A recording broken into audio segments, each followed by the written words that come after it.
نوح، الجن، یہ دونوں صورتیں اپنے مضمون کے لحاظ سے توام ہیں۔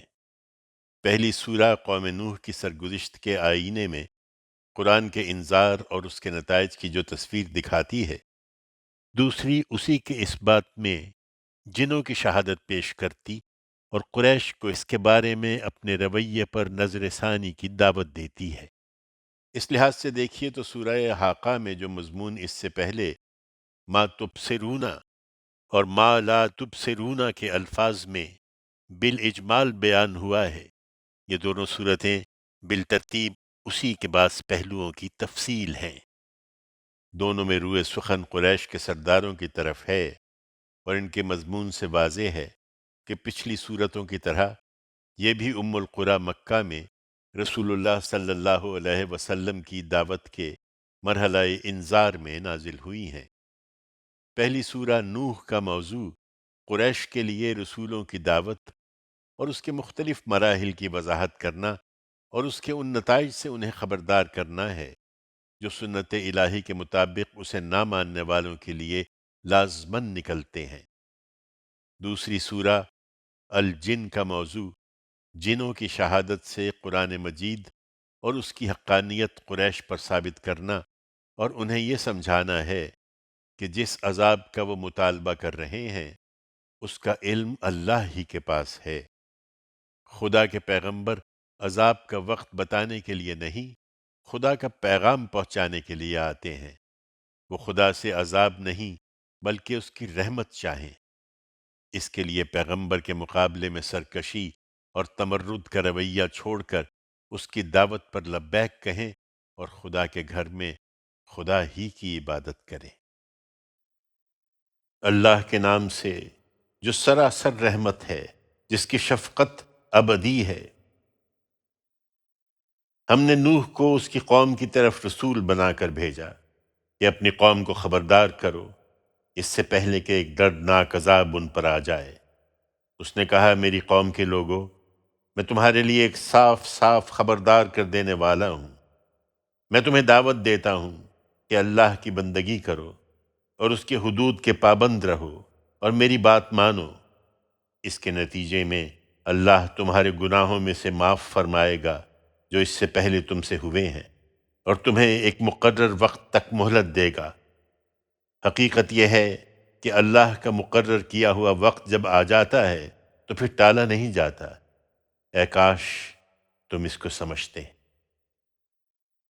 وہ یہی دعوت دیتا رہا مگر وہ لوگ نہیں مانے، یہاں تک کہ اس نے کہا، میرے مالک، میں نے اپنی اس قوم کو شب و روز پکارا لیکن میری پکار سے یہ اور زیادہ بھاگتے ہی رہے۔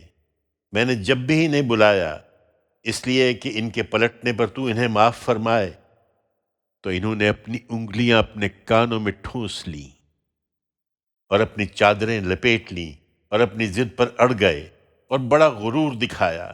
پھر میں نے ان کو کھلم کھلا دعوت دی، پھر ہانکے پکارے بلایا اور چپکے چپکے بھی خوب سمجھایا، اس طرح کہ میں نے کہا، اپنے رب سے معافی مانگ لو، بے شک وہ بڑا معاف کر دینے والا ہے۔ اس کے نتیجے میں وہ تم پر چھاجوں میہ برسائے گا اور اموال سے اور بیٹوں سے تم کو برکت دے گا اور تمہارے لیے باغ اگائے گا اور تمہارے لیے نہریں بہا دے گا۔ تمہیں کیا ہو گیا ہے؟ تم اللہ کے لیے کسی وقار کی توقع نہیں رکھتے؟ درا حال کہ اس نے تخلیق کے کئی مدارج سے گزار کر تمہیں بنایا ہے۔ کیا دیکھتے نہیں ہو کہ اللہ نے کس طرح 7 آسمان تہ بر تہ بنائے اور ان میں چاند کو روشنی اور سورج کو چراغ بنایا؟ اور دیکھتے نہیں ہو کہ اللہ ہی نے خاص اہتمام کے ساتھ تمہیں زمین سے اگایا، پھر وہ اسی میں تمہیں لوٹاتا ہے اور اسی سے یکایک نہایت آسانی کے ساتھ تم کو نکال کھڑا کرے گا۔